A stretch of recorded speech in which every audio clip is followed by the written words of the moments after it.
that we all collectively face. He asked about Northern Ireland. I have discussed this issue with both my European counterparts and indeed the President in various meetings, not just at the G20. I remain committed to finding a solution to the challenges posed by the protocol. It is clearly having an impact on families and businesses on the ground in Northern Ireland. The people of Northern Ireland deserve to have a functioning executive, particularly at a time like this, and it's something that I will devote my energies to bringing about. And I've had so far very constructive relationships with both the President and our European counterparts, including the Taoiseach last week on this particular issue.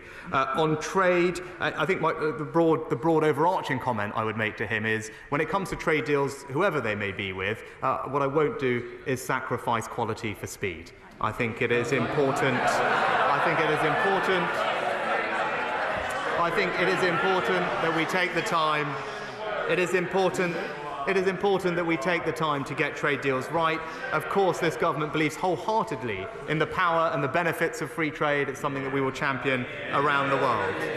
With regard, I did discuss the free trade agreement with India, and both the Prime Minister and I committed our teams to working as quickly as we can to see if we can bring a successful conclusion to those negotiations. With regard to the US, their priorities are in lots of different areas, but with regard to trade, what we are doing, and the President and I discussed this, we are deepening our economic relationship. The United States is already our single largest trading partner. We're doing more with individual states to broaden our trade relationships, and we've seen recent action on tariffs with regard to steel, aluminium and agricultural exports, all of which is good for the UK economy. And of course, we are in the process of some exciting conversations about joining CPTPP. That is real evidence of our country's commitment to the Indo-Pacific region. Is something that is supported by the Prime Ministers of Canada, Australia and Japan, and hopefully we can bring those negotiations to conclusion in the near future. And lastly, Mr. Speaker, I just say that my reflections on the summit and indeed on attending COP are that the United Kingdom is at its best when we are an engaged and active member of the global community, where we are standing up for our values, where we are defending our interests, but also spreading prosperity and alleviating poverty and suffering. I'm pleased to have had conversations with so many leaders over the past couple of days. It confirms to me that they very much welcome the UK support in achieving all of those objectives, and that's what this government will set about doing. Chair of the Select Committee, Alicia Coates. Dialogue is never weakness. So will my right honourable friend tell us when he intends to reschedule his meeting with Xi Jinping? Because this is not an endorsement of the Chinese Communist Party, but an opportunity to set forward our red lines, particularly on the hostile actions we've seen on UK soil in the last month. But we do also need to see shortly a strategy from the Prime Minister on China. Will he also inform the House what progress is made at the G20 on isolating Russia, with India and other nations who are not as aligned with us on Ukraine, because they are key to global stability and also to ending bloodshed? Well, I thank the Chair of the Foreign Affairs Select Committee for her excellent question. She's absolutely right about the importance of dialogue. She would have heard what I said to the Leader of the Opposition. We are in the process of refreshing our integrated review, and no doubt our approach to China will be a part of that. But in the meantime, she's right that dialogue also offers the opportunity for us to raise issues of concern, defending our values and interests, particularly with regard to areas like Hong Kong, which we will continue to do as the opportunity arises. She's also right to point out the position of those non-aligned countries. I think we should all take enormous comfort from the fact that the G20 communique was actually agreed. It was substantive, comprehensive, and contained strong language of condemnation about Russia's aggression. That was by no means assured just a week or so ago, and I think speaks to the feeling in the international community, something that I saw across the G20 table, as many, if not all, almost all countries took the opportunity to say something about Russia's actions and join us in condemning it. But there is always work to do, and we will continue to have that dialogue with those partners. We now come to the Leader of the SNP, Ian Blackford. Thank you, Mr. Speaker, and let me thank the Prime Minister for advance sight of his statement. Mr. Speaker, with the Russian military continuing to fire deadly missiles at civilians right across Ukraine, I sincerely hope that Putin's Foreign Minister was made to feel the justified anger and disgust by those attending the G20. And with that in mind, can I begin by asking the Prime Minister what progress has been made at these summits to further isolate Putin's regime on the international stage? The whole world must stand together on Russian sanctions, and we must make sure that those responsible for crimes against humanity face justice. And what progress has been made to ensure there is no weakening in the international resolve to stand with Ukraine until the victory for their people?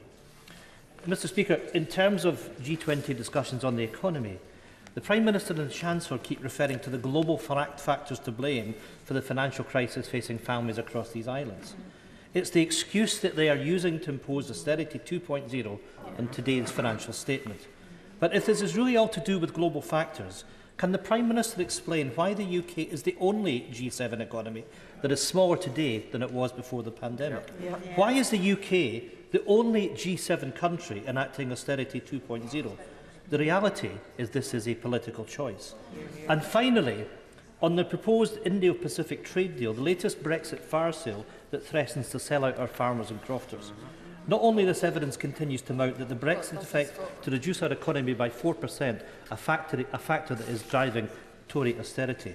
Just week we heard from the former DEFRA Secretary who retrospectively ripped apart the trade deal with Australia and the damaging impact it will have on our agri-food sector. A deal, I would remind the opposite benches, endorsed by every single Conservative MP.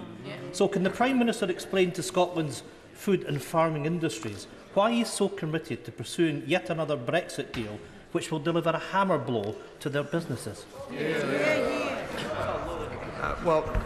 Mr Speaker, I welcome the honourable gentleman's comments about Russia and Ukraine. Thank him for those. He should be reassured that the Russian Foreign Minister felt, I think, the full assault of allies, including the United Kingdom, in Putin's absence, of the absolute outrage that the international community feels what is happening, and that will continue to do so when Russia attend these fora. With regard to farming, look, this government is an absolute champion of British farming and farmers. It will remain the case, and it will continue. And it will continue to find opportunities to put great British produce on the tables of many more families around the world. And that's what we will continue to do. I'll just briefly address his comments on the economy, because I just point out, I mean, he had a few different stats. It's worth bearing in mind that we've just come from a G20 summit where 2/3 of those G20 members sitting around that table are experiencing inflation rates north of 7%. The IMF predicts that 1/3 of the world's economy is already or will shortly be in recession. And if he took the time to read the G20 communique, he will see that actually the global picture is very clear. Countries around the world are grappling with high energy prices, high food prices, and rising interest rates. And indeed, many countries around the world, like us, have committed, as does the international community, to ensuring fiscal sustainability as a path to improving those. That is absolutely the challenge that we confront. It's absolutely the challenge that the Chancellor will meet head-on, and we will make those decisions with fairness and with compassion. So this Defence-led Committee to myself. Thank you, Mr Speaker. Could I strongly welcome the Prime Minister's words at the G20 in condemning Russia's aggression in Ukraine. I've just returned from Odessa with the Defence Select Committee, where there is huge appreciation for the British efforts in supporting Ukraine at this time. But just 1/5 of those grain ships are able to get out compared with prior to the war. And with Russia's maritime force severely diminished, Odessa is calling out for a new, more efficient grain deal. Would the Prime Minister agree to meet with me to look at securing a UN General Assembly resolution bypassing the Security Council, which would grant Odessa humanitarian safe haven status and the formation of a UN-led maritime force so those vital grain ships can be escorted safely out of Odessa? Well, my honourable friend is right to highlight the importance of the grain shipments through Odessa. I'm very pleased that after concerted effort on our part and other allies with the United Nations Secretary-General, the grain deal has indeed been extended, which was in some doubt just days ago. I think that demonstrates the pressure that was put on Russia by the international community. He knows the importance of the free flow of both food and fertilisers to the developing world through those ships. I'd be delighted to meet with him to see what more we could do, but I think for now we should be very pleased that the grain deal is being extended. It's already seeing a decline in wheat prices, and that will bring some alleviation to the food inflation that we're seeing, particularly in the African continent. Chris Brown. Mr. Speaker, Putin's aggression was allowed to prosper for too long, ever since 2008, you could argue, so I completely support what the Prime Minister has said and done in supporting Ukraine against the barbarism of the Russian Federation. But just on China, can I ask him, I understand the realpolitik of this last week, but the concentration camps in the Xinjiang province continue, as does the genocide, and the suppression of human rights in Hong Kong continues. So can I just ask him to do one thing which the United States of America has already done, which is sanction Carrie Lam? Madam Deputy Speaker, I'm pleased that the United Kingdom has led efforts to hold China to account, including imposing sanctions on senior Chinese officials and mobilising international support to hold China to account at the United Nations. And as we heard previously, we will use dialogue as an opportunity to raise the concerns we have on Xinjiang and other human rights abuses as we see them. John Barron. Thank you, Madam Deputy Speaker. I commend the Prime Minister for the leadership this country is providing across a range of issues, including Russia. As to our ascension to the CPTPP, does he share my enthusiasm and optimism, given that this is a trading bloc that represents nearly 15% of the world's GDP, and it offers so many opportunities for so many export industries, including the Scotch industry, which tariffs would fall from 100% in many cases to zero? I'm sure that is something even the SNP could raise a glass to when we join. My honourable friend puts it very, very well. And he's right about the importance of CPTPP. Not only the very significant economic benefits that he mentions, but also the strategic benefits about the United Kingdom being an engaged member of the Indo-Pacific community. As I said, I discussed with the Prime Ministers of Australia, Japan and Canada. There's incredible excitement about us joining, and we'll continue to conclude those negotiations as quickly as possible. Liam Byrne. Thank you, Madam Deputy Speaker. The Prime Minister will know that the last G20 agreed to on-lend $100 billion of IMF special drawing rights to help tackle the crisis of food fragility and climate finance in the Global South. To date, we have only agreed to share much less of our entitlement than both France and China. The crisis is now. Will the Prime Minister look again at how we can increase our on-lending to this multilateral effort, not least to make good for the appalling decision to slash our aid budget?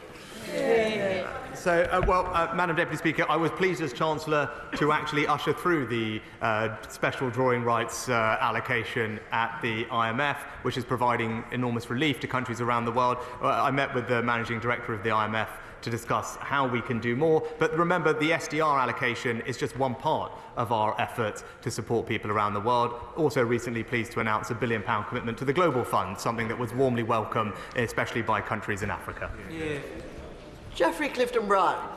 The Prime Minister to be congratulated on such successful talks with so many leaders around the world, in particular with President Modi.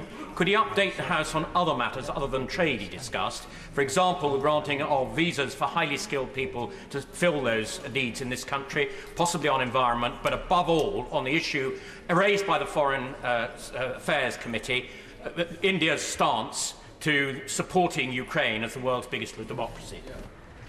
My honourable friend is absolutely right. Our relationship and partnership with India goes so much more broadly than just the trading relationship. Actually, I was pleased to discuss increasing our security cooperation with India, work that began before my tenure, but we're keen to carry on. And also we made an announcement on a mobility scheme for young people, both from India to come here and for Brits to go there. It's a sign of what is possible, and I think those types of exchanges are both positive for countries involved and for the young people who will benefit from them. Tamanjit Singh Dassi. Thank you very much. Madam Deputy Speaker, at the G20, the Prime Minister agreed with his Indian counterpart to allow an additional 3,000 Indians into the UK every year, which inevitably, in the fullness of time, will lead to an increase in immigration. But at the same time, the Home Secretary has been busy spouting anti-immigrant, anti-refugee dog whistle rhetoric, including incendiary remarks against international Indian students, which so incensed people within India. So who exactly is in charge of immigration policy? Is it the Prime Minister or the wannabe Prime Minister? Madam Deputy Speaker, I'm disappointed with the Honourable Gentleman's comments because I know he doesn't believe that. I think he can actually take comfort from the announcement that we just made, which is good also for Indian students as well as it is for British students to be able to go back and forth. That is a good thing. And what the Home Secretary is rightly focused on, and nothing dog whistle about it, is clamping down on illegal migration. That's something that the British people rightly expect and demand, and it's something that the Home Secretary and this government will deliver. Michael Fabian. Thank you, Madam Deputy Speaker. The Leader of the Opposition said correctly, Russia is losing this war. And like a wounded animal, it is lashing out, using weapons now, we believe, from Iran and also from North Korea.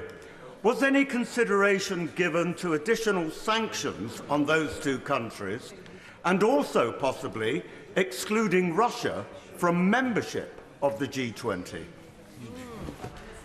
I say to my honourable friend, the G20 is not like the G7. It's a broader grouping of countries that works by consensus, so it is not possible to expel Russia in the same way. But what he will take comfort from is that we use the opportunity to unequivocally condemn Russia's actions.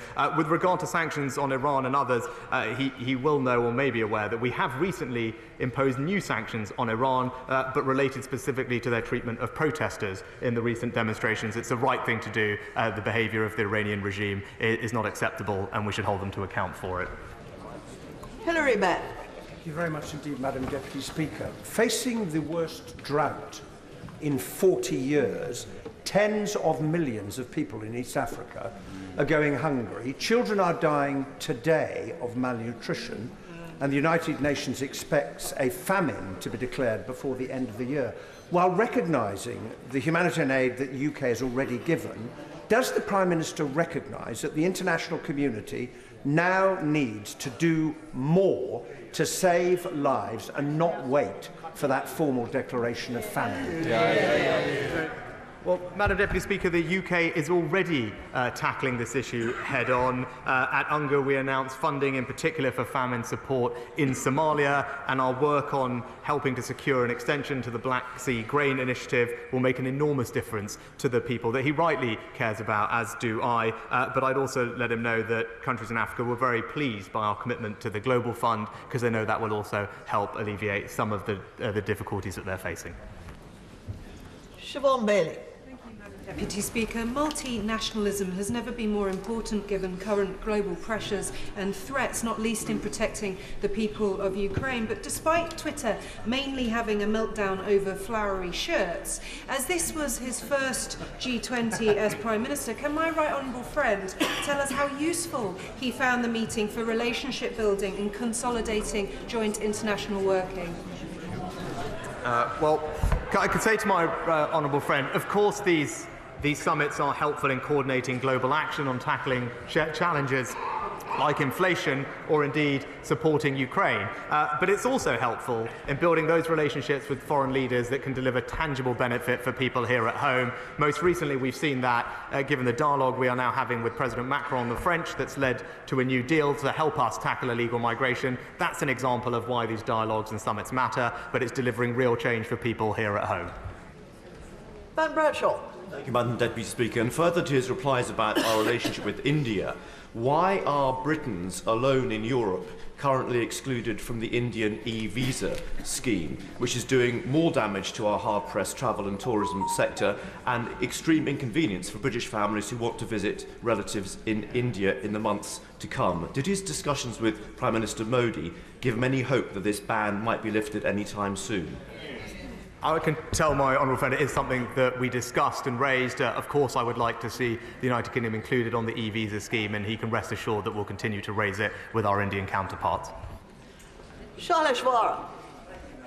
Speaker, would my right honourable friend confirm that in his conversations with President Biden of the US and his counterparts in the EU, he has made it absolutely clear the UK's intention to preserve the integrity of the Good Friday Agreement?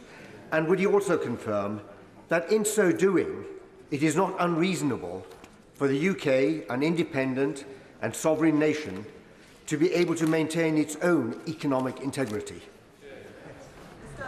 I can give my right honourable friend that assurance. Of course, the territorial integrity of the United Kingdom is important and must be preserved, and that is under some stress, as we have seen in Northern Ireland, that he knows very well from his previous role. And he has my commitment to the Good Friday Agreement, something that I discussed not only with our European counterparts, but also the President. We remain committed to delivering all strands of that agreement, and that's what I will work tirelessly to do. Patrick Grady. Deputy Speaker, were there any discussions at the G20 about the situation in Iran? I've heard from a lot of constituents who want to express their solidarity with the protesters and their outrage at the way the regime is cracking down on them. So what steps can the G20 take to support progress towards stability and democracy in Iran? Well, the protests send a clear message that the Iranian people are not satisfied with the path that their government has taken. As I was mentioning, we have now sanctioned 24 extra people, both political and security officials, for their role in the crackdown on protesters. And my right honourable friend, the Foreign Secretary, recently summoned Iran's most senior diplomat in the UK to make clear that we do not tolerate threats to life and intimidation of any kind. Sir Christopher Chu. Madam Deputy Speaker, does my right honourable friend agree that Putin was emboldened to attack Ukraine by the continuous appeasement of Western democracies over many years? And why does he not think that a similar appeasement of the Chinese dictatorship will not result in a similar disaster? So I'd just say to my honourable friend that our approach to China is in complete alignment with the United States, with Canada, on Australia. It is one that is absolutely clear-eyed about the challenges that China poses to our values and to our interests and to our economic security, and that's why it's right that we take robust action to defend ourselves against that, as we saw just yesterday with the decision on Chinese investment in a sensitive industry in this country.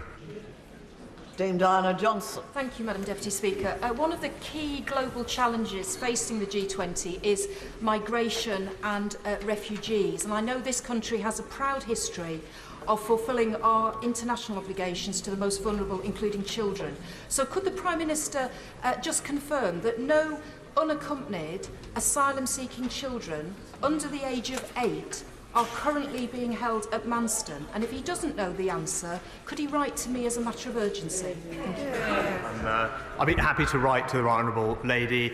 She'll know well that we have different processes and procedures in place for unaccompanied asylum-seeking children to make sure that they get extra safeguarding protection as they rightly are due, and I'll get back to her with an update on where we are. Robbie Moore.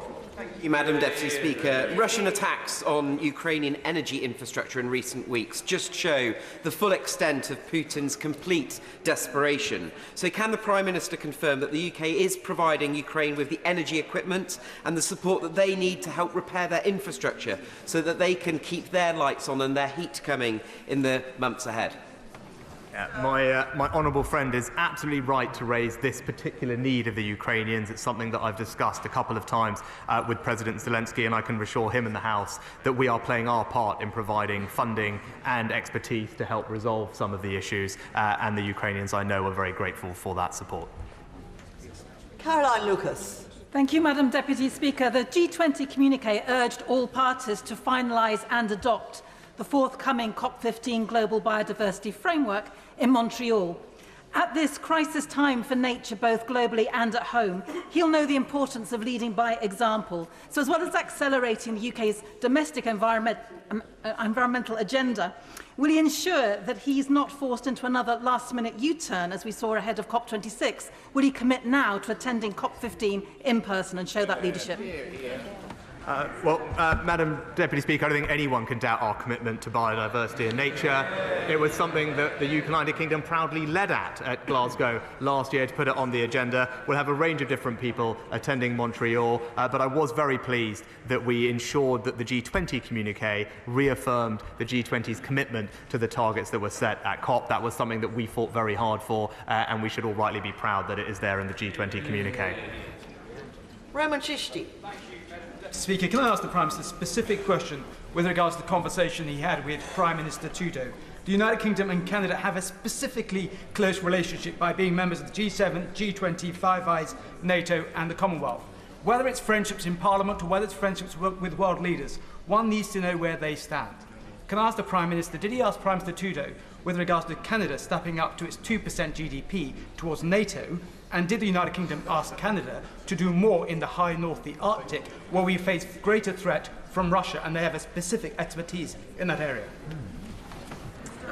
Well, Madam Deputy Speaker, I encourage all members of NATO to make their way towards the 2% target, something that we've proudly done in this country for some years. But also, our cooperation with Canada is deep. Prime Minister Trudeau was pleased to announce an extension of the Canadian support for our programme to train Ukrainian soldiers here, something that we're working closely with them on, and I'd be happy to pick up the conversation on the High North. Again, that will be a feature of our refreshed integrated review. Geraint Davis. The Prime Minister knows that the Energy Charter Treaty enables fossil fuel companies to sue governments who pass legislation that undermine their future profits in the name of climate change, and which is why Germany and France have announced they're withdrawing, as are Poland, Holland, Slovenia and Spain. So when does he anticipate the UK withdrawing from the Energy Charter Treaty, or does he put fossil fuel profits ahead of climate change? And will he raise this within WTO reform? Well, the Honourable Gentleman mentioned a range of other countries in regard to fossil fuels. Actually, it was the United Kingdom who led through COP last year in making sure that we end the climate finance for coal plants, something that actually other countries do need to catch up with us on, and we will continue to champion that in all these forums because that's the right thing to do, and it was a commitment we made at Glasgow that needs to be upheld. Richard Drax. Madam Deputy Speaker, having just returned from Ukraine myself with the Defence Committee, along with my right honourable friend, can I tell the House how movingly grateful they are to all the support we give, and in particular to my right honourable friend for his outstanding leadership of this country fighting this Russian aggression. However, there are shortages of food, ammunition and military equipment, and while we in the United States are doing our bit, there is concern that other countries are not. Can my right honourable friend inform the House during the G19 or G20 meeting, did he have any feedback from other countries that they're going to step up to the plate like ourselves and the Americans are doing? Well, my honourable friend is absolutely right about the need to continue supporting Ukraine for as long as it takes. That remains a feature of all our conversations with allies. There's lots of different ways people can play their part. For example, as I mentioned, the Canadians recently extending their support for training Ukrainians here. But he's right that we need to keep up the pressure. The UK has shown great leadership on this alongside America, and we will jointly encourage others to follow our lead and make sure that Ukraine can be in the strongest possible position for bringing an end to this awful conflict. Daisy Cooper. Madam Deputy Speaker, does the Prime Minister agree with me that private citizens in the UK should follow the example of several British businesses and sell any shares that they have in businesses that still operate in Russia? Madam Deputy Speaker, the United Kingdom took the lead in imposing some of the most stringent sanctions, economic sanctions, on both the Russian economy, Russian businesses, and indeed Russian individuals. It's pleasing that other countries have followed, and we will continue to push other countries to follow our lead with sanctions, and we will continue to tighten them where we think it can make a difference. Stephen Hammond. Thank you, Madam Deputy Speaker. Can I thank my right honourable friend for his update on trade talks? Can I ask him whether in those talks there was any discussion about extending the arrangements to include our #1 industry, finance and professional services in those arrangements? Actually, my honourable friend knows this area well, and that's why it's important that we take the time with trade deals, because often services liberalisation, which he rightly knows is very important for our economy, does take longer to negotiate than simple tariff reductions on goods. Our economy has an incredible services sector. It's important that they benefit from trade deals going forward, and that's what I want to make sure happens. Barry Gardner. Thank you, Madam Deputy Speaker. When the Prime Minister met with Crown Prince Mohammed bin Salman earlier this week, did he challenge him on the way in which Saudi Arabia has been blocking the proposal at COP27 for the phase down of all fossil fuels? Madam Deputy Speaker, we had a wide-ranging conversation on a range of topics, including climate change. We are very much committed to our obligations under the COP agreement, and we very much welcome Saudi Arabia's commitment to be net zero by 2060. There's lots of different opportunities for them to play their part as COP presidents coming up, and we will look forward to supporting them in that endeavour. Ruth Edwards. The last few years have shown us the importance of resilient supply chains. Can my right honourable friend confirm that a priority for his discussions with allies at the G20 was decoupling our supply chains from authoritarian regimes in key areas such as critical minerals and products like semiconductors? My honourable friend makes an excellent point, and I'm pleased to tell her that just yesterday the Business Secretary made a decision with regard to semiconductors which should give her and others confidence that we take this incredibly seriously. I discussed critical minerals with many of our allies around the world, and I'm pleased to say that Japan, with their G7 presidency next year, will put economic security at the heart of our collective agenda. Kevin Brennan. Deputy Speaker, on Northern Ireland, it's reported today in the Times that the Prime Minister promised President Biden that the issues surrounding the Northern Ireland Protocol would be solved by next April. Was that a commitment that he gave to President Biden? And with a long, hard winter facing the people of Northern Ireland without a government there in place, shouldn't there be a greater sense of urgency from the UK government to sort this out? Well, Madam Deputy Speaker, as I've said actually publicly and clearly, I want to see a resolution to this issue as soon as possible. It's why I spoke to my counterparts in Ireland, the European Commission and others almost the first day I took office, and I'm working very hard to try and bring about a negotiated settlement to the challenges we face. But those challenges on the ground are real. Businesses, families, communities are suffering as a result of the protocol. I've made that point loudly and clearly to all our counterparts, and I've urged them to show flexibility and pragmatism in their response so we can get the situation resolved on the ground and get the executive back up and running, because that's what the people of Northern Ireland deserve. Richard Graham. Madam Deputy Speaker, I congratulate G20 and its chair on their final communiqué with unanimous condemnation of the continued invasion of Ukraine, and the Prime Minister and other Western leaders on their work to de-escalate tensions between the West and China. Would my right honourable friend agree with me that apart from the important work that he is doing multilaterally in the TPP and bilaterally with India on the FTA, there are also other bilateral opportunities with leading Asian countries? And will he encourage their heads of government to do working visits to the UK? Yes. I actually will do that, and can I also congratulate my honourable friend on his reappointment as a trade envoy to Indonesia. It's a region he knows particularly well, and he's done fantastic work in deepening our bilateral relationship with a country that is going to play an increasingly important role in the global economy as one of the third largest democracy in the world, one of the largest Muslim countries in the world, and will soon to be a top 5 economy. It's right that we have deep relationships with Indonesia, and I thank him for his part in making sure that that is happening. Flora Anderson. Thank you, Madam Deputy Speaker.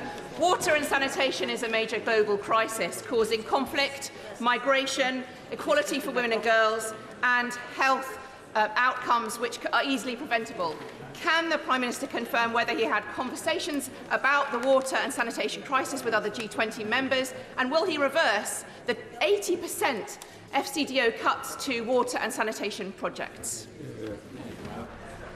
Well, Madam Deputy Speaker, the conversations I had with other leaders were incredibly appreciative of the role that the United Kingdom is playing in helping to tackle suffering, poverty and poor sanitation around the world. Particularly what was highlighted was our recent commitment of £1 billion to the Global Fund, as well as our track record in supporting countries to alleviate famine. Those are things that everyone in this House should be proud of, and this government will continue to champion.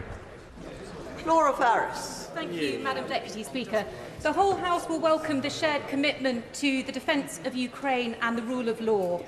But my right honourable friend will know that key to that last element is the work of the International Criminal Court, which launched its investigation into war crimes in March, with an aspiration to issue an indictment by the end of the year. Can he confirm that the UK will continue to do all it can to support their work, including the difficult task that lies ahead of obtaining custody of Russian military generals to stand trial? Well, obviously, this is an area my honourable friend knows well, and she's right to highlight it. I'm pleased to tell her the United Kingdom was out in front in providing both technical and financial resources to the efforts to gather the evidence, and I know the Justice Secretary is in touch with the British prosecutor as well, and the team will have our full support. Alison Thewlis. Madam Deputy Speaker, when the Prime Minister met with Prime Minister Modi, did he raise the case of Jagtar Singh Johal, who today has been held in arbitrary detention for 1,840 days? The Sikh community in Scotland are incredibly concerned about this situation. So was it just handshakes and Instagram photographs, or did he raise this case?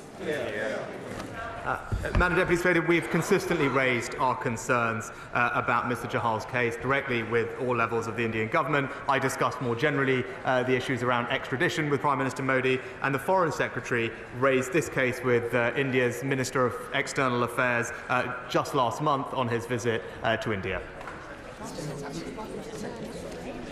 Mr Mayhew. Made reference to the dangers of debt traps for emerging economies. Can he give further information on what steps the United Kingdom has taken to provide emerging economies with alternatives to Chinese money? Well, my honourable friend is right to highlight the need for sensible alternatives. We tend to work not just bilaterally but also multilaterally through things like SDR recycling at the IMF. The new Resilience and Sustainability Trust that was established was done so with UK leadership, and indeed the new Debt Service Suspension Initiative is something that I championed as Chancellor, and we need to make sure that we deliver on it. Toby Perkins. Thank you very much, Madam Deputy Speaker. The Prime Minister laid out his approach to trade deals in his statement. He will be aware that while he was there, the Right Honourable Member for Camborne and Redruth was describing the trade deal with Australia as not a very good deal for the United Kingdom.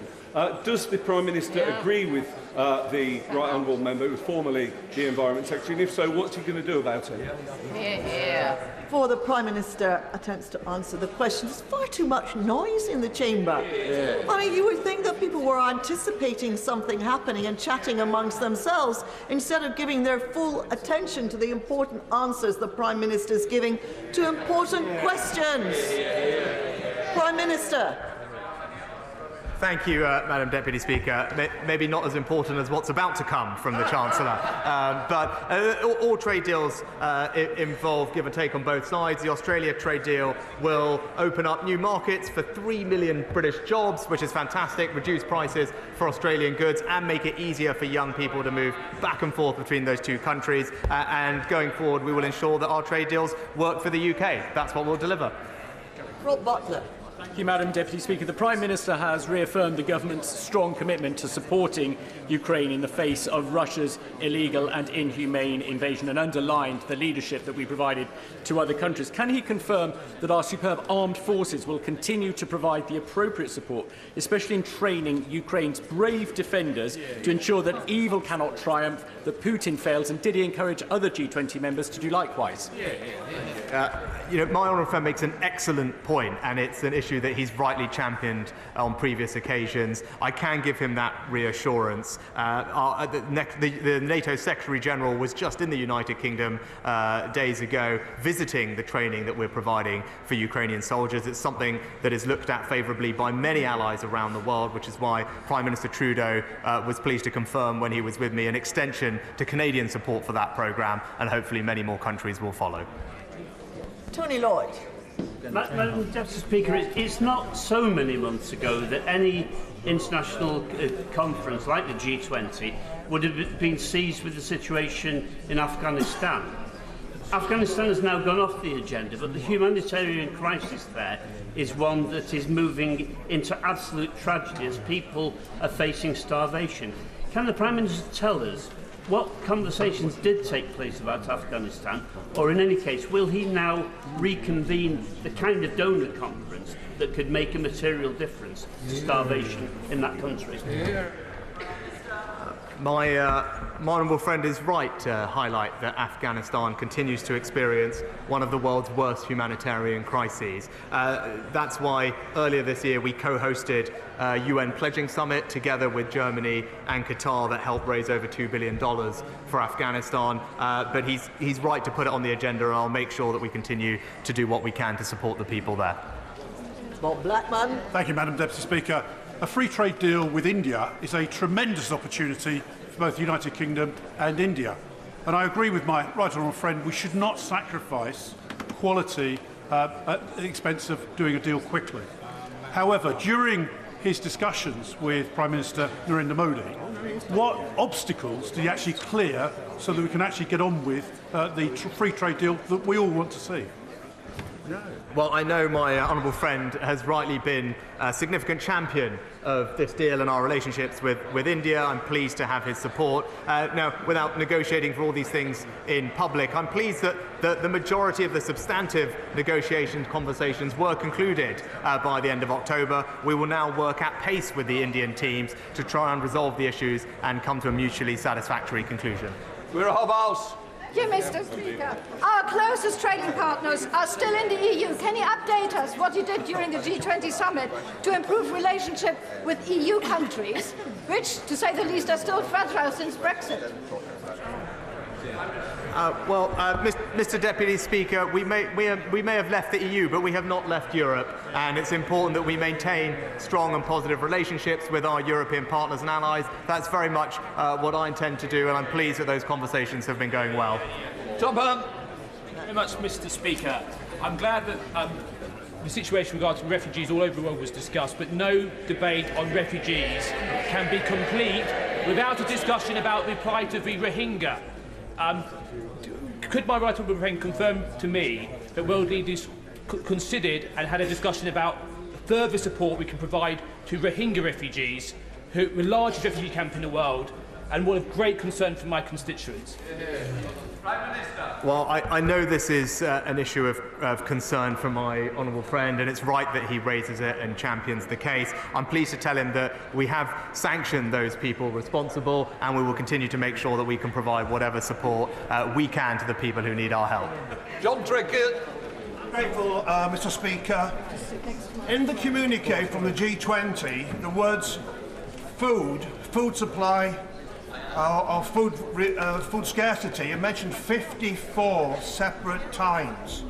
And it's good that Britain's taking part of a global community's fight to make sure that food is properly distributed.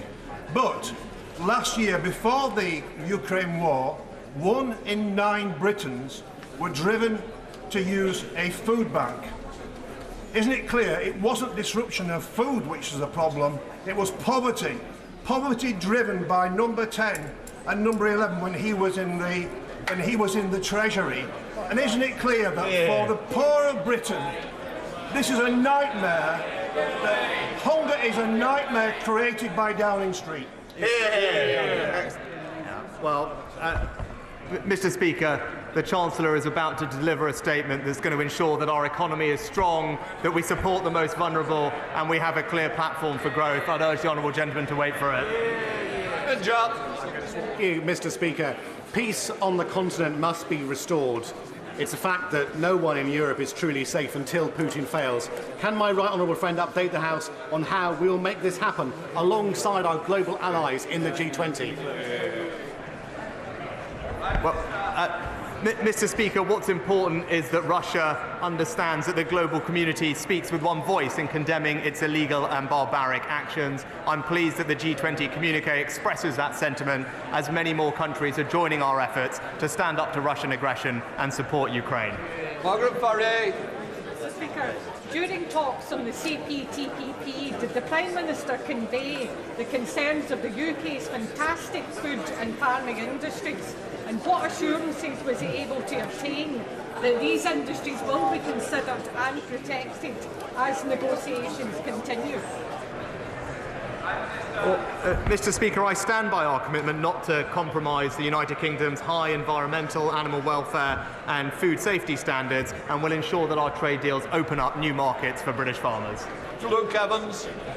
The cost of living in the UK is going up mainly because of the war that Russia is purporting. But it's not just affecting us, it's affecting the EU zone, which has inflation as an average of 10%. So what discussions did the Prime Minister have about a strategy at the G20 to deal with inflation, which is clearly a worldwide problem?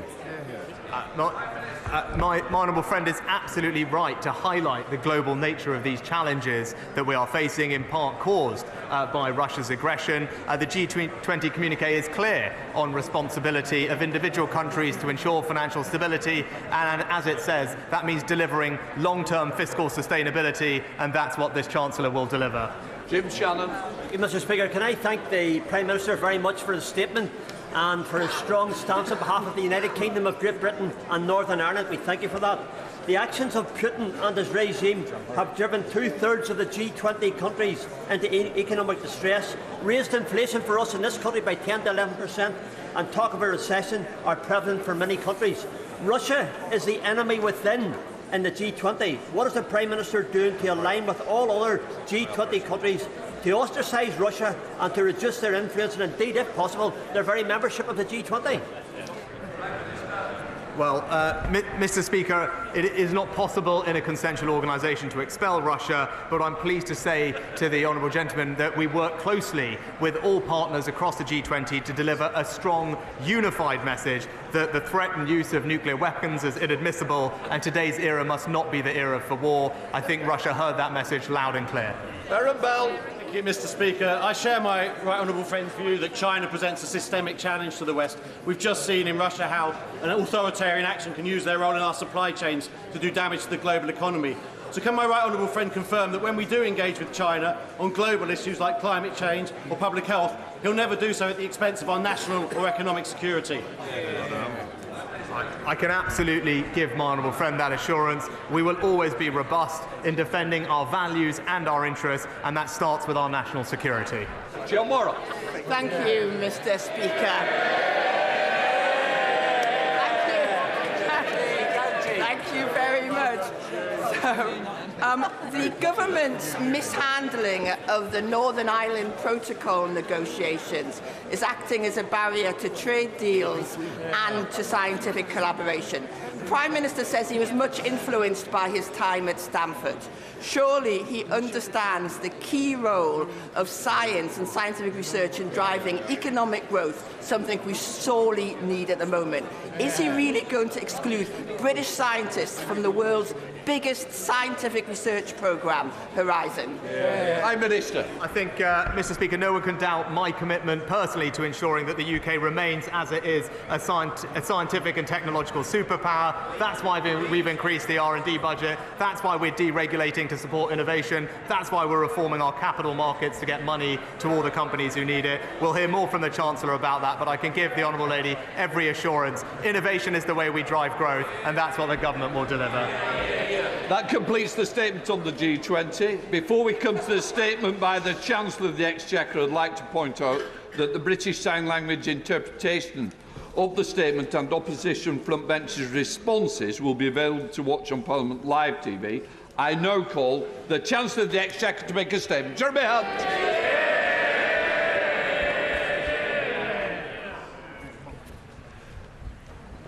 Mr. Speaker, in the face of unprecedented global headwinds, families, pensioners, businesses, teachers, nurses and many others are worried about the future. So today we deliver a plan to tackle the cost of living crisis and rebuild our economy. Our priorities are stability, growth and public services. We also protect the vulnerable, because to be British is to be compassionate, and this is a compassionate Conservative government. We are not alone in facing these problems, but today we respond to an international crisis with British values. We are honest about the challenges and we are fair in our solutions. Yes, we take difficult decisions to tackle inflation and keep mortgage rates down. But our plan also leads to a shallower downturn, lower energy bills, higher growth, and a stronger NHS and education system. Three priorities then today: stability, growth and public services. I start with stability. Mr. Speaker, high inflation is the enemy of stability.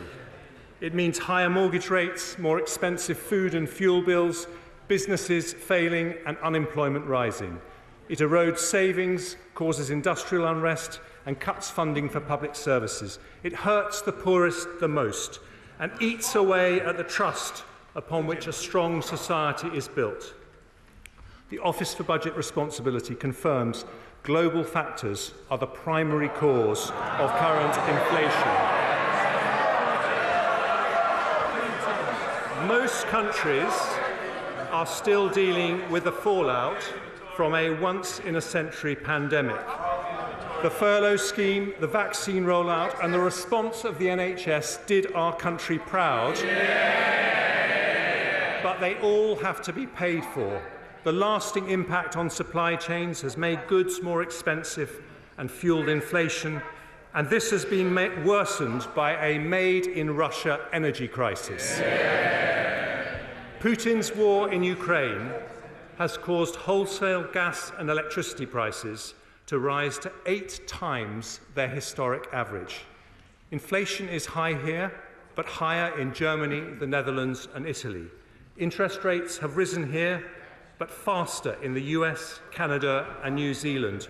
Growth forecasts have fallen here, but fallen further in Germany. The International Monetary Fund expects 1/3 of the world's economy to be in recession this year or next.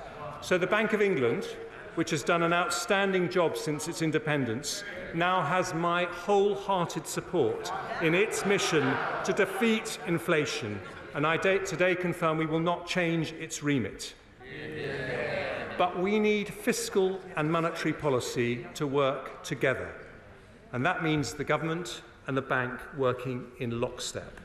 It means, in particular, giving the world confidence in our ability to pay our debts. British families make sacrifices every day to live within their means, and so too must their government, because the United Kingdom will always pay its way. I understand the motivation of my predecessor's mini-budget, and he was correct.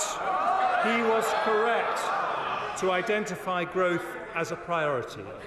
But unfunded tax cuts are as risky as unfunded spending, which is why we reversed the planned measures. As a result, government borrowing has fallen, the pound has strengthened, and the OBR says today that the lower interest rates generated by the government's actions are already benefiting our economy and public finances. But, Mr. Speaker, credibility cannot be taken for granted. And yesterday's inflation figures show we must continue a relentless fight to bring it down, including a rock-solid commitment to rebuild our public finances. Richard Hughes and his team at the OBR today lay out starkly the impact of global headwinds on the UK economy, and I'm enormously grateful to him and his team for their thorough work. The OBR forecast the UK's inflation rate to be 9.1% this year and 7.4% next year. They confirm that our actions today help inflation to fall sharply from the middle of next year. They also judge that the UK, like other countries, is now in recession. Overall this year, the economy is still forecast to grow by 4.2%. GDP then falls in 2023 by 1.4%, before rising by 1.3%, 2.6% and 2.7% in the following 3 years. The OBR says higher energy prices explain the majority of the downward revision in cumulative growth since March. They also expect a rise in unemployment from 3.6% today to 4.9% in 2024, before falling to 4.1%. Today's decisions mean that over the next 5 years, borrowing is more than halved. This year we're forecast to borrow 7.1% of GDP, or £177 billion. Next year, 5.5% of GDP, or £140 billion. Then by 2024, 27-28 it falls to 2.4% of GDP, or £69 billion. As a result, underlying debt as a percentage of GDP starts to fall from a peak of 97.6% in 2025-6 to 97.3% in 27-28. I also confirmed two new fiscal rules. The first is that underlying debt must fall as a percentage of GDP by the 5th year of a rolling 5-year period. The second, that public sector borrowing over the same period must be below 3% of GDP. And the plan I'm announcing today meets both rules. Today's statement delivers a consolidation of £55 billion and means inflation and interest rates end up significantly lower. We achieve this, Mr. Speaker, in a balanced way. In the short term, as growth slows and unemployment rises, we will use fiscal policy to support the economy. The OBR confirm that because of our plans, the recession is shallower and inflation is reduced. Unemployment is also lower, with about 70,000 jobs saved as a result of our decisions today. Then, once growth returns, we increase the pace of consolidation to get debt falling. This further reduces the pressure on the bank to raise interest rates, because as Conservatives, we do not leave our debts to the next generation.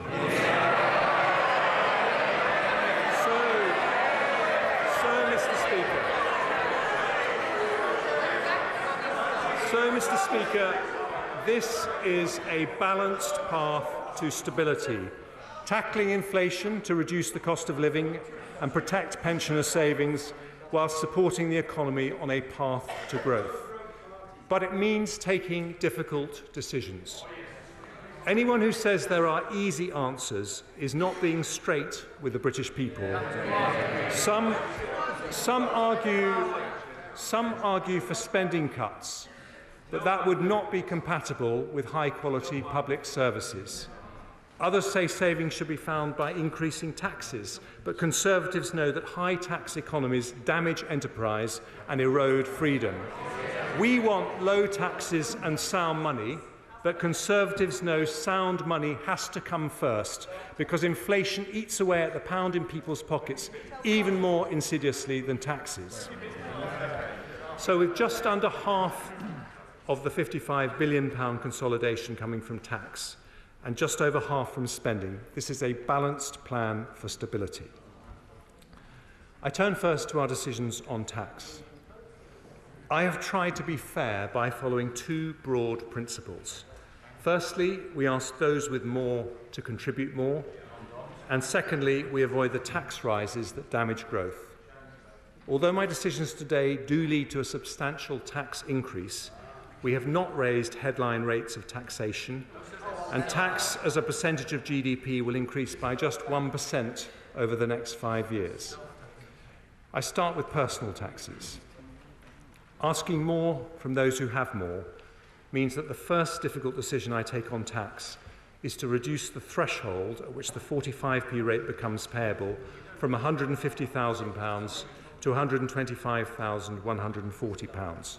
Those earning £150,000 or more will pay just over £1,200 more in tax every year. We're also taking difficult decisions on tax-free allowances. I'm maintaining at current levels the income tax personal allowance, higher rate threshold, main national insurance thresholds and the inheritance tax thresholds for a further 2 years, taking us to April 2028. Even after that, we'll still have the most generous set of tax-free allowances of any G7 country.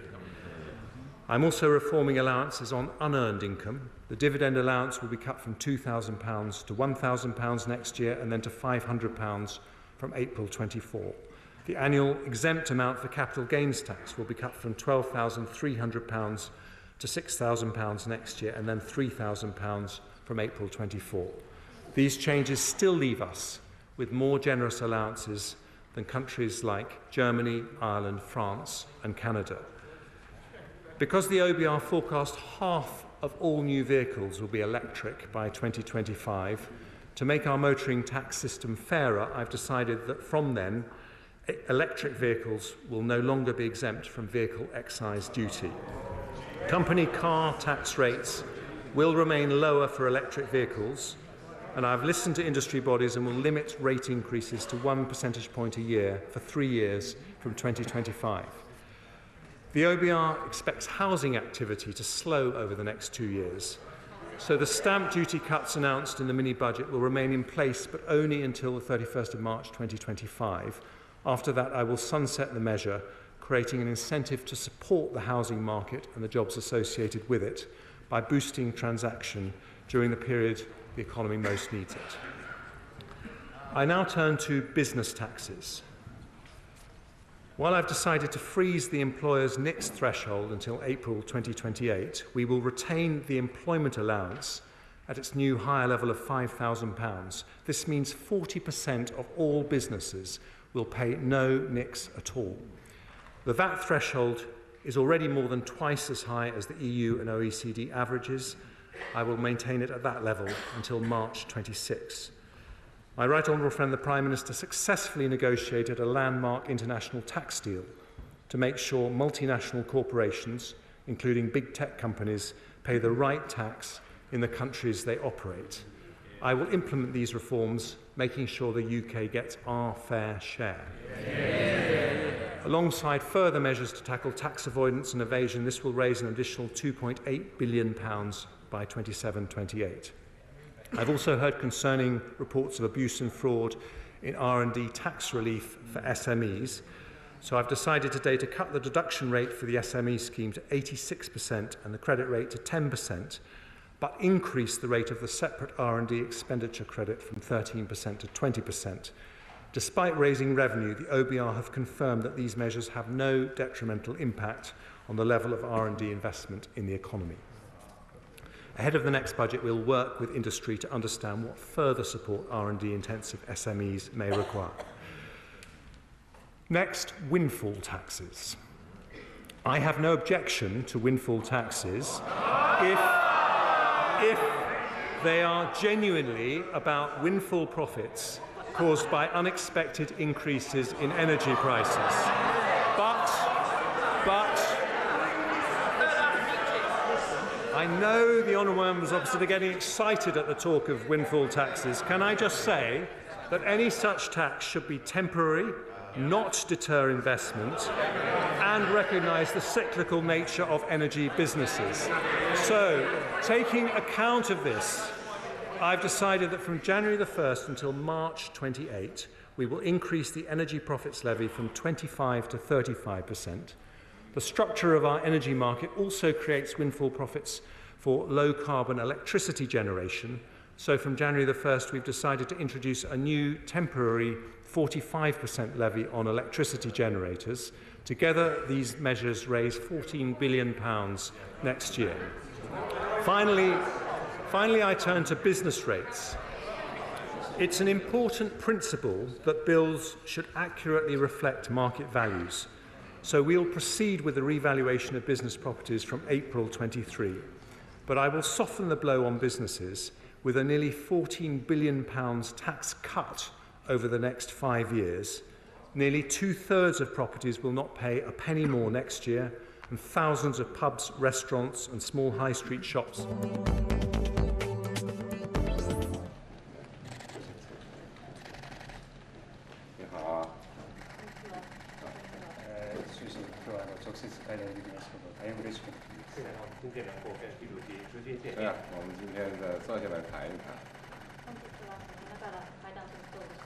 你是今天过来还是昨天过来的？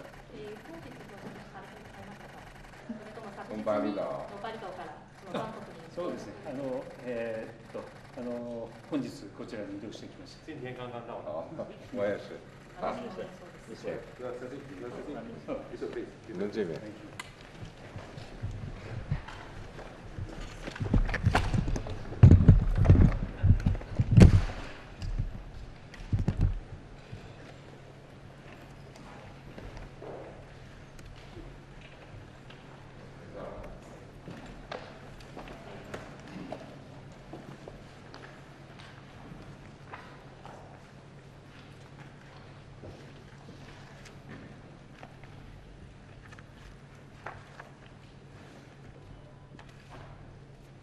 高兴和安田文雄首相先生直接见面。去年10月你就任首相以来我们通过多种方式保持沟通。日前你就我当选连任中央总书记发表贺电，我对此十分感谢。今年中日双方共同纪念了邦交正常化50周年。50年来双方先后达成4个政治文件和一系列重要共识，各领域交流合作成果丰硕，给两国人民带来了重要福祉，也促进了地区的和平发展繁荣。当前世界进入新的动荡变革期，中日互为镜侣，同为亚洲和世界重要国家，拥有很多的共同利益和合作空间。中日关系的重要性没有变，也不会变。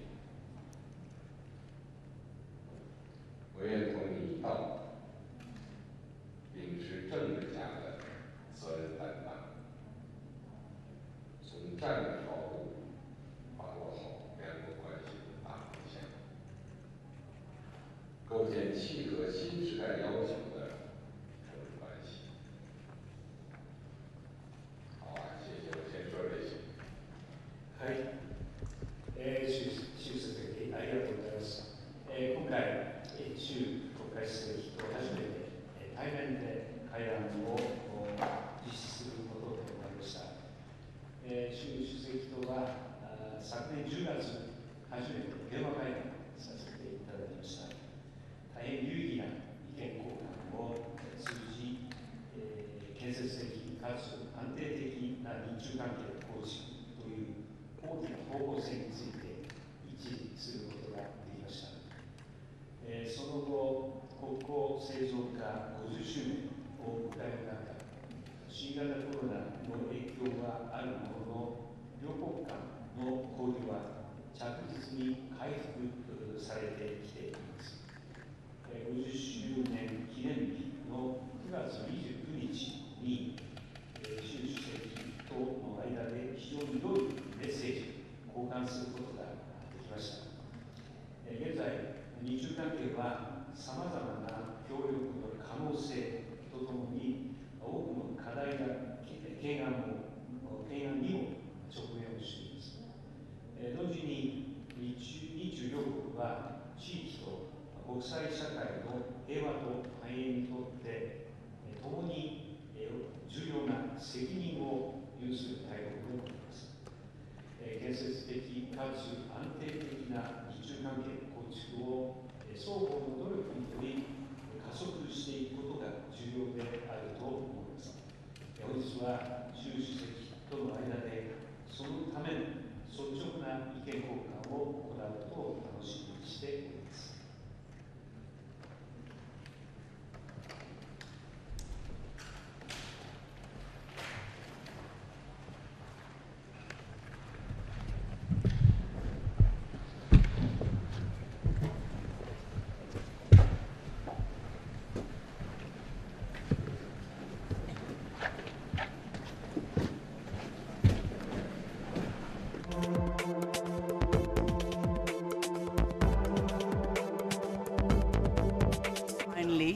And whatever it will be, it's important that we brought this case to the court and that we could speak about what happened openly in court, and that the next of kin could speak about what it did to them to the court. So I think the whole process has a meaning, and of course I would like the verdict to be the way we think it should be.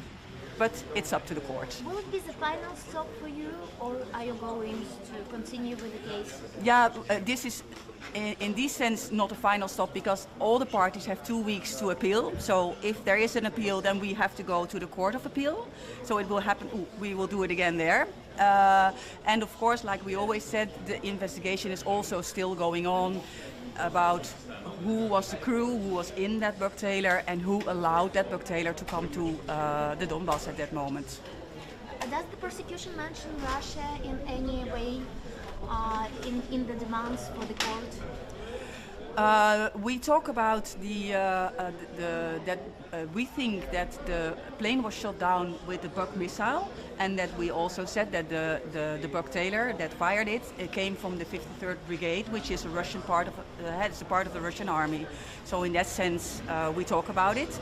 Yeah, in that sense, we talk about it. We know that you will continue with the consultations for the next of kin, for the relatives, to explain the verdict and everything. How long do you plan to do it? I think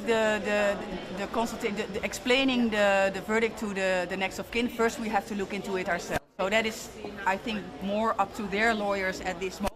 And yes, of course, we will be there and talk to them, but not really like explaining it. If they have a question, we do that. But what we will certainly do is when we finished or wrapped up our investigation, what I talked about, then as always, first the next of kin we will tell about that. Thank you very much. Yeah. We need to go. I'll see you afterwards. Yeah, we'll be back here afterwards, maybe 15 minutes, 20 minutes afterwards. We'll be outside. Sorry?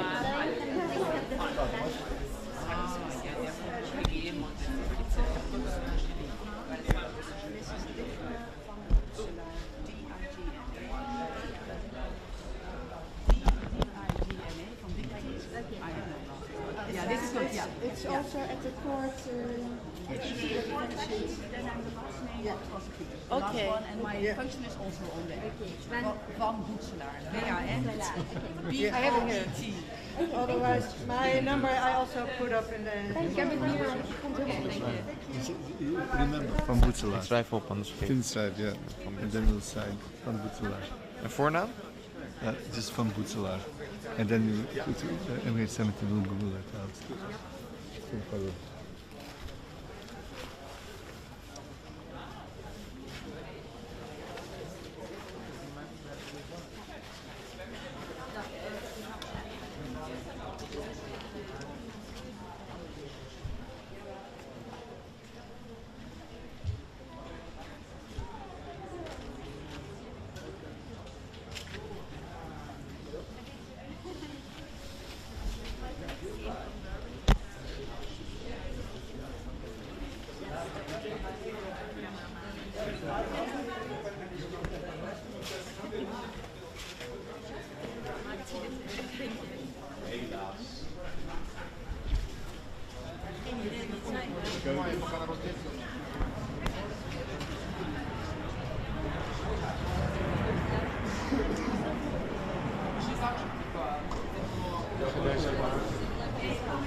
Weet je hoe laat het is? Nee. Hey, jongens, dat is goed. Zeker, mooi. 1 uur. Ja, dat is een beetje zeker.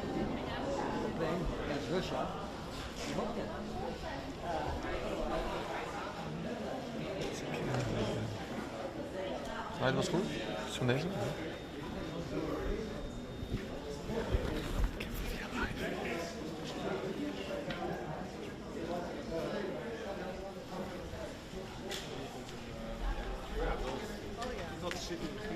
Blijf hier.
Die heb ik opgeschreven.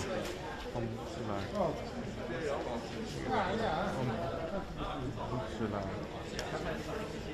Van Boetselaar.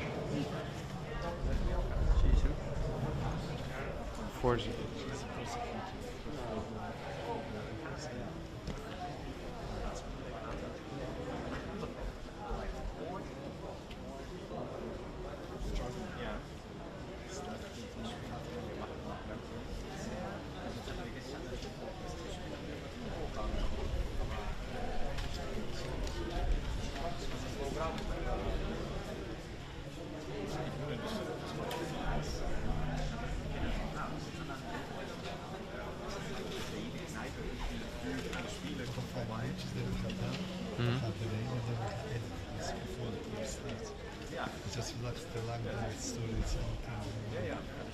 Gelijk editen stem. Ja, dan komt de...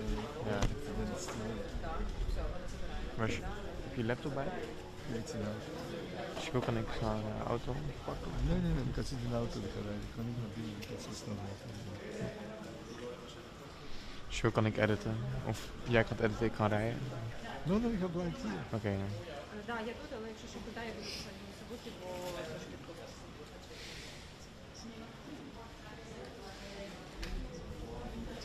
Zal ik hem even vasthouden?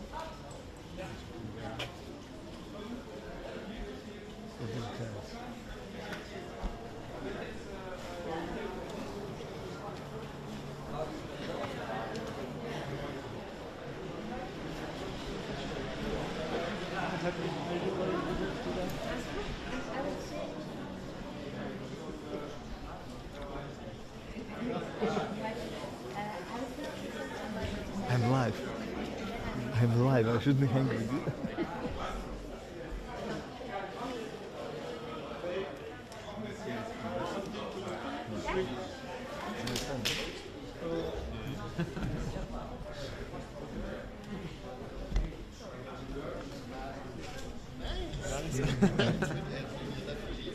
Yeah. He's a competitor from Reuters. But he's a sweet guy. But he's a sweet guy. Your secret interview with the you can't tell me. Okay.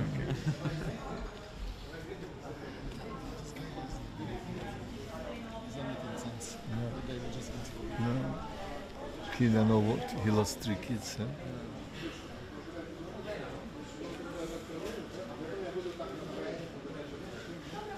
Yeah, it's my son. Oh. I'm not sure. Not sure. Maybe other son. Other son. No. Only Maybe you one mixed the son. No. Oh, dat kan wel. Ja, dat kan wel. Ja, precies. She remembers. Ja, 2-3 jaar geleden. Toen was het leuk. Peter. Peter? Ja. See how she remembers. Ja.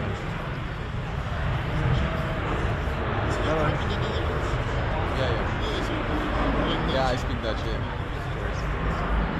Do you speak several Croatian or something? Yes. Oh, that's good. Yeah. You should at least this. Yeah. But every year less. Less and less. Yeah, you're doing something with television, right? Ja, HKU, de kunstacademie Utrecht. Oh, nog steeds? Ja, audiovisueel en zo. Oh, je gaat meer... Ja, leuk. Jan van de... You know Jan? You're from Brussels? I'm French. French, okay. But I haven't lived there for 25 years. I know you. Oh, you live in... I live in You worked with him? What? Yeah, I lived in France until I was maybe How are you? 16, and then Good? I studied in England. Then I moved to Hong Kong. Oh, wow. That's good. Busy with your stuff, huh? They are in France. Busy with your stuff,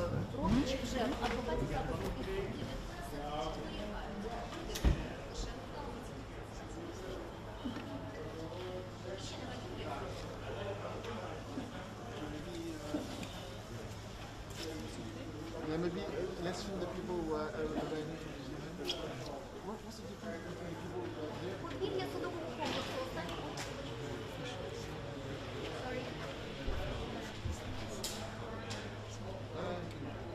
So if you want to talk to the media,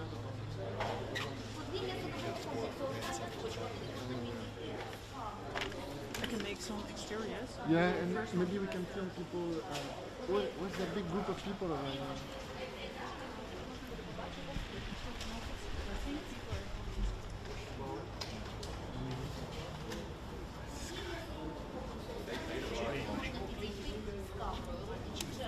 Excuse me, the entrance to the press center is right there. Yeah, next to the after the flag. Oh, okay.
Are you guys from Australia?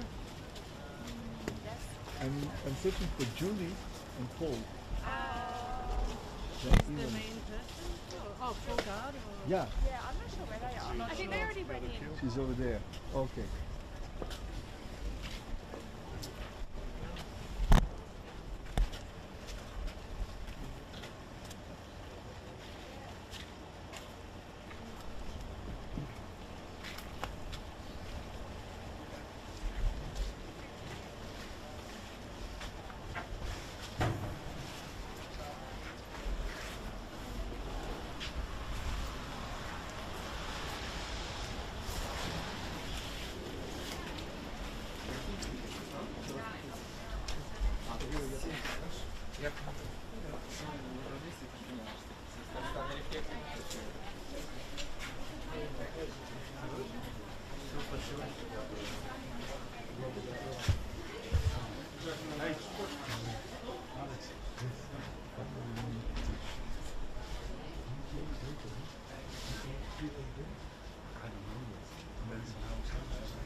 Ja, maar daar heb ik...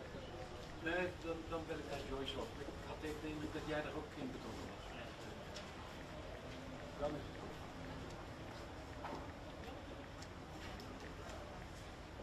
Ja, ik ben blij dat het zo is.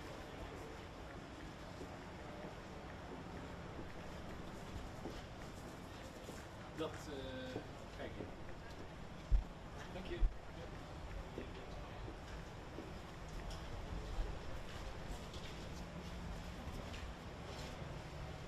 Sure they're Chinese? I think it's from Australia. Hmm? Yes, they're from there. These people? No, this is the other one. I don't know, but these people today, yeah, they're from Australia. Yeah. From? Australia. Australia? Yeah, Australia. Yeah. Okay. They just arrived in the yeah, whole there bus, are the about whole 19 people that arrived.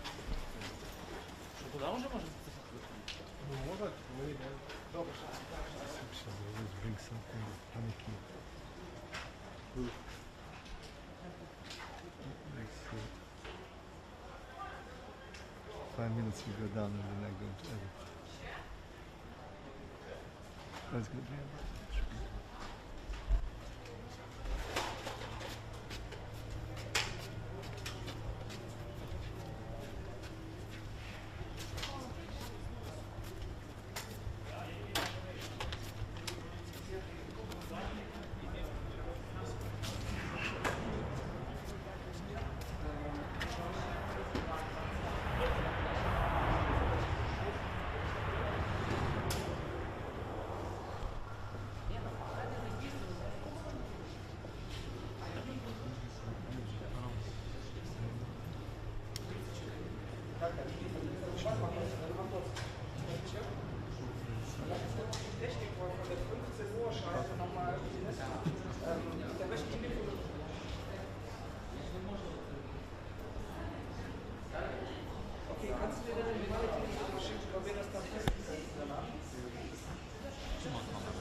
and development budget today, but I believe that would be a profound mistake.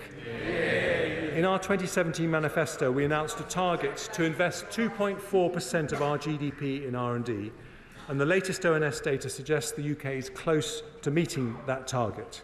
I want to go further, so today I protect our entire research budget and confirm that we'll increase public funding for R&E to 20 billion by 24-25 as part of our mission to make the United Kingdom a science superpower.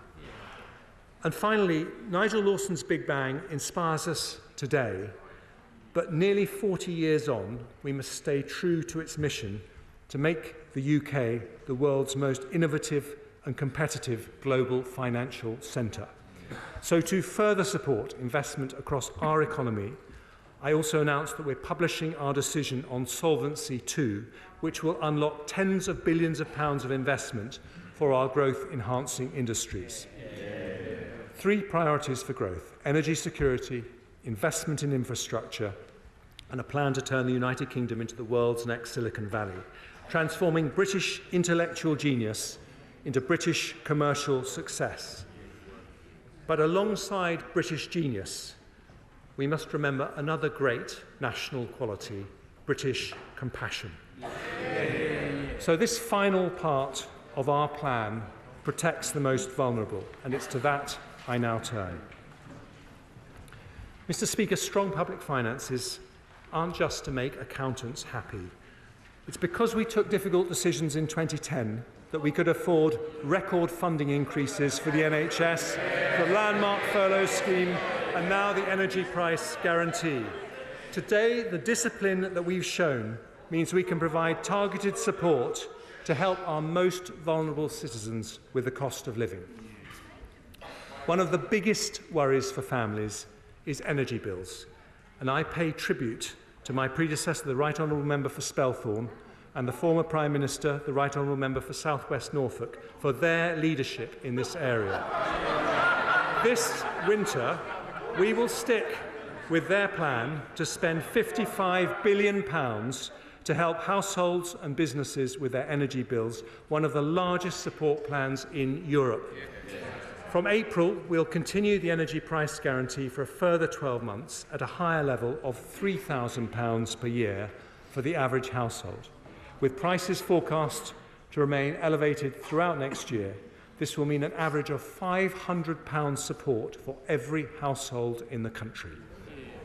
At the same time, for the most vulnerable, we'll introduce additional cost of living payments next year of £900 to households on means-tested benefits, £300 to pensioner households, and £150 for individuals on disability benefit. We'll also provide an additional £1 billion of funding to enable a further 12-month extension to the Household Support Fund, helping local authorities to assist those who might otherwise fall through the cracks. And for those households who use alternative fuels, such as heating oil and LPG to heat their homes, I'm today doubling the amount of support from £100 to £200, which will be delivered as soon as possible this winter. And before the end of the year, we'll also bring forward a new targeted approach to support businesses from next April. But I want to go further to support people most exposed to high inflation. Around 4 million families live in the social rented sector, almost 1/5 of households in England. Their rents are set at 1% above the September inflation rate, which means that on current plans, they're set to see rent hikes next year of up to 11%. For many, that would just be unaffordable. So today I can announce that this government will cap the increase in social rents to a maximum of 7% in 23-24. Compared to current plans, that is a saving for the average tenant of £200 next year.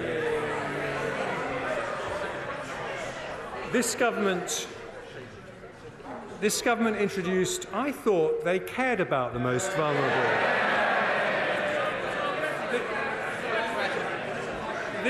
This government introduced the national living wage, which has been a giant step in eliminating low pay. So today I'm accepting the recommendation of the Low Pay Commission to increase it next year by 9.7%. That means from April 23, the hourly rate will be £10.42, which represents an annual pay rise worth over £1,600 to a full-time worker. It's expected to benefit over 2 million of the lowest paid workers in our country and keeps us on track for our target to reach 2/3 of median earnings by 2024. And it is the largest increase in the UK's national living wage ever.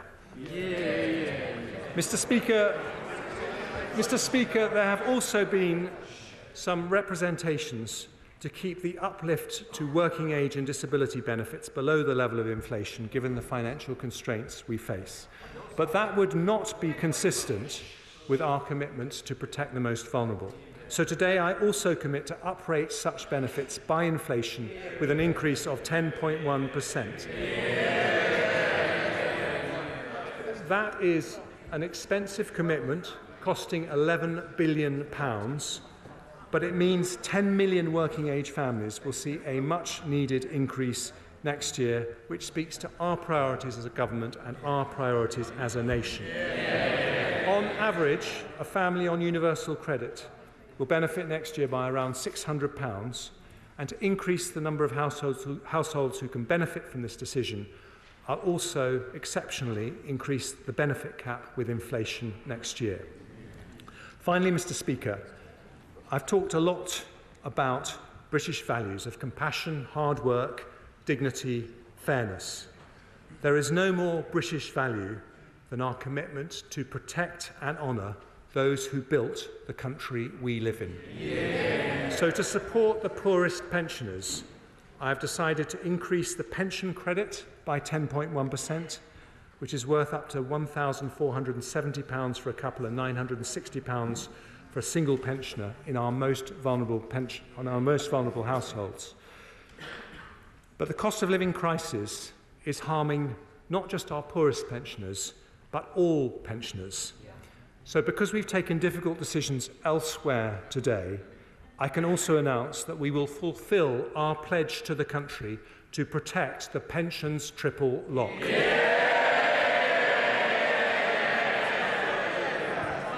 In April, the state pension will increase in line with inflation, an £870 increase, which represents the biggest ever increase in the state pension. And to the millions of pensioners who will benefit from this measure, I say now and always, this government is on your side. Mr. Speaker, there is a global energy crisis, a global inflation crisis, and a global economic crisis. But the British people are tough, inventive, and resourceful. We have risen to bigger challenges before. We aren't immune to these headwinds, but with this plan for stability, growth, and public services, we will face into the storm. There may be a recession made in Russia, but there is a recovery made in Britain.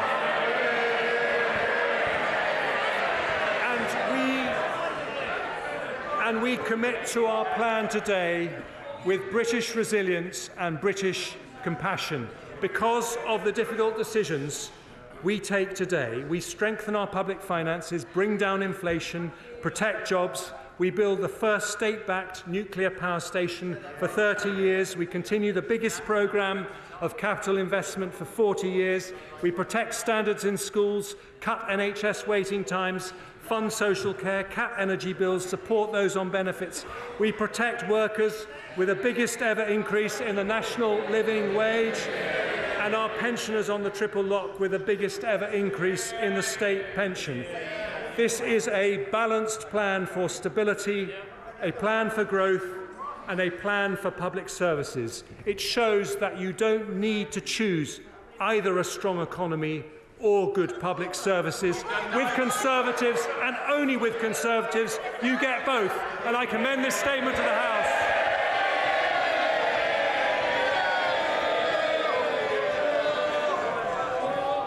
I now call the Shadow Chancellor of the Exchequer, Rachel Reeves. Thank you, Mr. Mr. Speaker, and thank you to the Chancellor for that statement. So here we are, the end of 2022. 3 Prime Ministers, 4 Chancellors, and 4 budgets later. And where do we find ourselves? In a worse place than we started the year. Inflation spiralling, growth plunging, living standards falling. Mr. Speaker, Britain is a great country with fantastic strengths. But because of this government's mistakes, we are being held back. What people will be asking themselves at the next election is this: are me and my family better off with a Conservative government? And the answer is no. The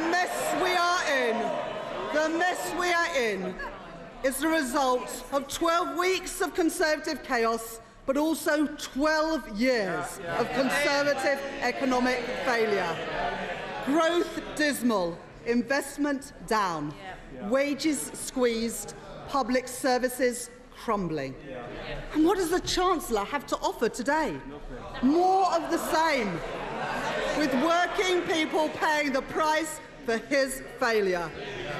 The Chancellor should have come here today to ask for forgiveness. At the very least, he could have offered an apology. But no, instead he says that his predecessor was correct in his analysis at the mini-budget, the mini-budget that put our economy into freefall. All the country got today was an invoice for the economic carnage that this government has created. Never again can the Conservatives be seen as the party of economic competence. Now, it's been clear for weeks what they wanted to do. Step 1, blame global factors. Step 2, pretend the mini-budget is nothing to do with any of them. Step 3, portray the Chancellor and Prime Minister as the people who can clear up the mess of their party's own making. And step 4, attempt to lay some so-called traps for the Labour Party. They've even had George Osborne in to advise them on how to party like it's 2010. But, Mr. Speaker, this isn't a game. This is about people's lives. This is about people's livelihoods. It's about their ability to pay the mortgage, their ability to pay the rent, and the ability to pay the bills after 12 years of Conservative stagnation that has left our country so much worse off. It's about the fact that when the global storm hits, we are uniquely exposed because of the choices that the Conservatives have made. Now, Mr. Speaker, nobody doubts that the COVID pandemic and war in Ukraine have had profound implications. And the whole House is united in its condemnation of Russia's aggression. But Britain's problems started before the COVID pandemic, and they started before Russia's illegal invasion of Ukraine. The UK has grown by an average of 1.4% a year under the Conservatives, compared to 2.1% a year in the Labour years before that. We are the only G7 economy that is still poorer than before the pandemic. As the Governor of the Bank of England told the Treasury Select Committee yesterday, the US has grown by 4.2% since the pandemic. The GDP of Eurozone countries is 2.1% higher. And yet the UK is 0.7% smaller than at the start of the pandemic. We aren't recovering. We are heading into recession, as the OBR has confirmed today. Now, the Governor described these differences as dramatic and as stark. How does the Chancellor describe them? And how does he explain them? This is the price of a decade of Tory choices and economic failure. And it is set to continue, with the IMF forecasting that out of the 38 most industrialised economies, the UK will have the slowest growth of any of them in the next 2 years. Now, the Chancellor is saying today that he will be honest, So let's be honest. No one was talking about cuts to public spending 2 months ago. And no other advanced economy is cutting spending or increasing taxes on working people as they head into recession. This government has forced our economy into a doom loop, where low growth leads to higher taxes, lower investment and squeezed wages, with a running down of public services, all of which hits economic growth again. And instead of learning from the mistakes of the last decade, they're simply repeating them. We need to break free from this vicious cycle of stagnation with fairer choices and a proper plan for economic growth. Now, the Chancellor and Prime Minister are trying to convince us that Britain faces problems that are nothing to do with them, that the mini-budget, which imposed a Tory mortgage premium, put pensions in peril and trashed our reputation around the world, was all just a bad dream. It's their Bobby Ewing strategy. Downing Street as Dallas. Old cast members return as if nothing had happened, with tangled plot lines to keep the audience. But the truth is, it has lost all credibility. And everyone knows it is long past time that this series was cancelled. And the problem for the British people is this. This is not a dream. This is the everyday nightmare of Tory Britain. Mr. Speaker, the Conservatives would have us believe that they are not responsible for the last 12 years of failure. In doing so, they take the British people for fools. Millions are already worried sick about how to make ends meet and are now facing the added stress of higher mortgage payments. The prospect of home ownership becoming more and more remote, and rents going through the roof. What does this mean? Family holidays cancelled, savings depleted, hopes for the future replaced by sleepless nights. And all of this on top of the fact that the average worker is earning less today than when the Tories came to power 12 years ago. The government has presided over the biggest wage squeeze in centuries. This was a crisis made in Downing Street, and it is ordinary working people who are paying the price. Now, Mr. Speaker, as I was coming into Westminster today, I read a timely warning from the police about pickpockets in the area. They warn, you may have an idea of what a pickpocket looks like, but they're far less likely to stand out in a crowd than you think.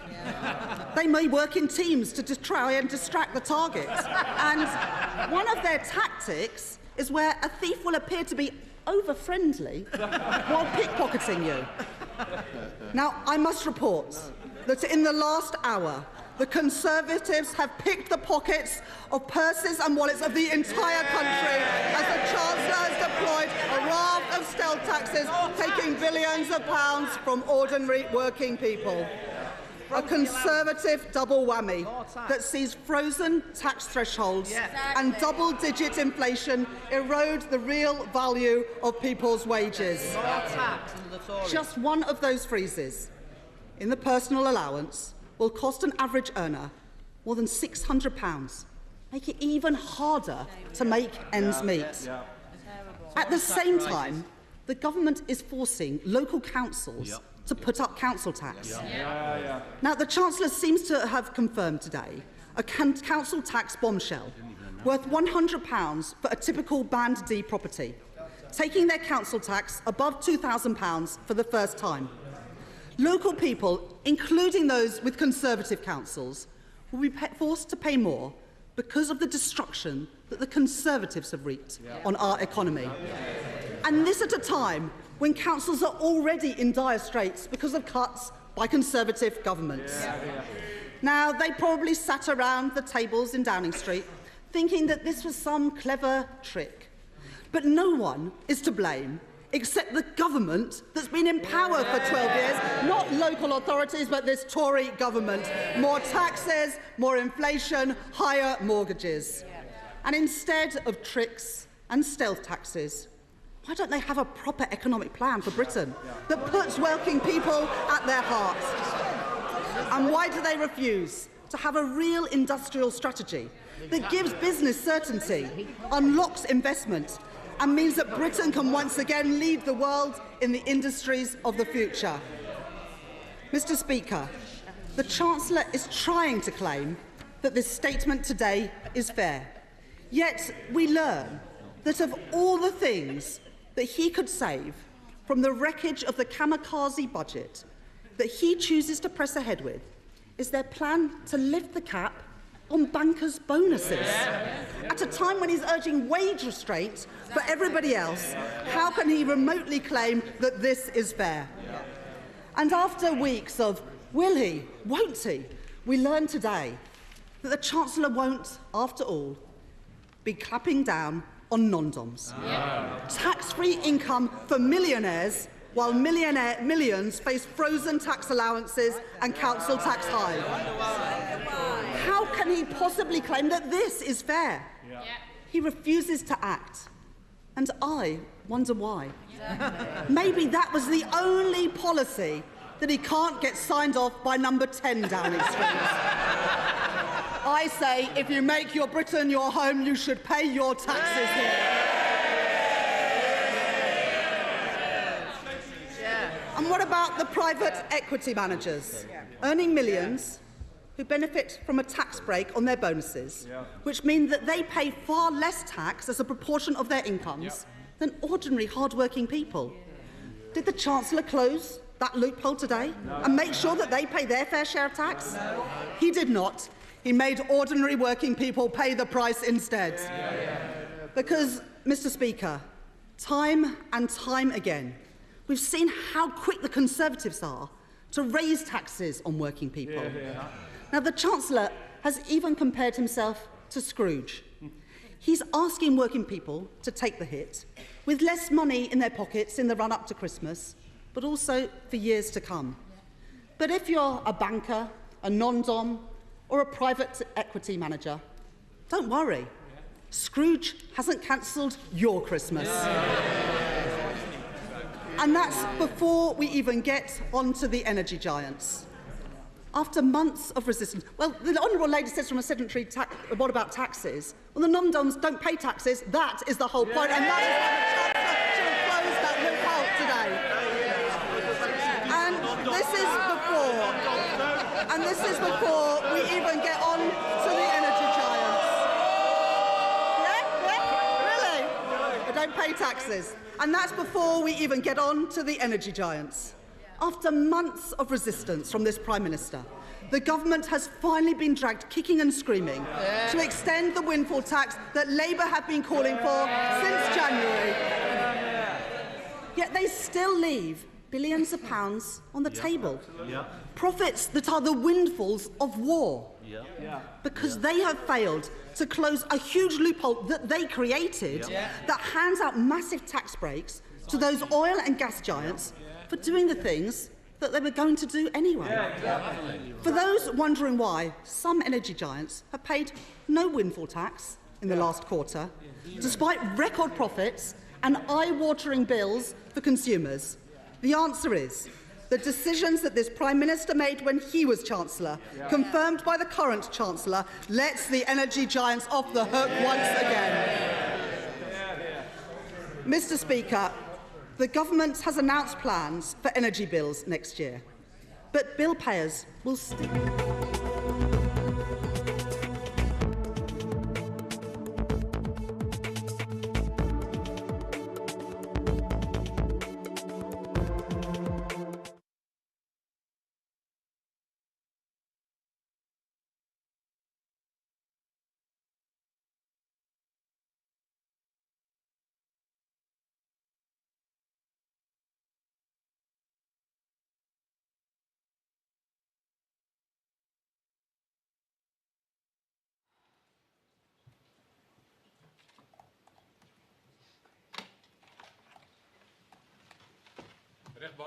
All rise.